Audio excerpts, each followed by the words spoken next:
ফার্স্টেই কড়াইতে দিয়ে দিলাম মাস্টার্ড ওয়েল, তেলটা গরম হইলেই দিয়ে দিব আদা কুচি। হাই ফ্রেন্ডস, তোমরা সবাই কেমন আছো? আজকে আমি রান্না করতেছি নিরামিষ তরকারি।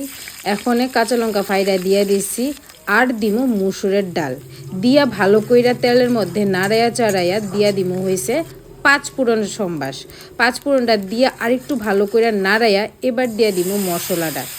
হলুদ, নুন, জিরা, ধনিয়া তেল আর জল দিয়ে ভালো করে মিক্সড করে এই মশলাটা বানাইছিলাম। এই মশলাটার মধ্যে আরেকটু জল এড করে পুরোটা দিয়ে ভালো করে আরেকটু নাড়াই নিছি। নিয়ে এবার প্রত্যেকটা ভেজিটেবলস যেটি কাটছি এটি সব দিয়ে দিচ্ছি। নিরামিষ তরকারিতে যে যে ভেজিটেবলস আমরা ইউজ করছি, তো এখানে ডিফারেন্ট কাইন্ড অফ ভেজিটেবলস আছে, সবটিতে দিয়ে ভালো করে নাড়ান লাগবো যাতে সবটির মধ্যে ভালো করে মশলাটি মিক্সড হয়। এখন দিয়ে দিলাম চিনি। চিনি ছাড়া আমার কাছে নিরামিষ তরকারি মনে হয় আধুরা আধুরা, তো এলাকা চিনি তো দরকারি। তো এটারে ঢাইকা সেরা আস্তে আস্তে মজায় মজায় নিরামিষ তরকারি করাটাই বেটার।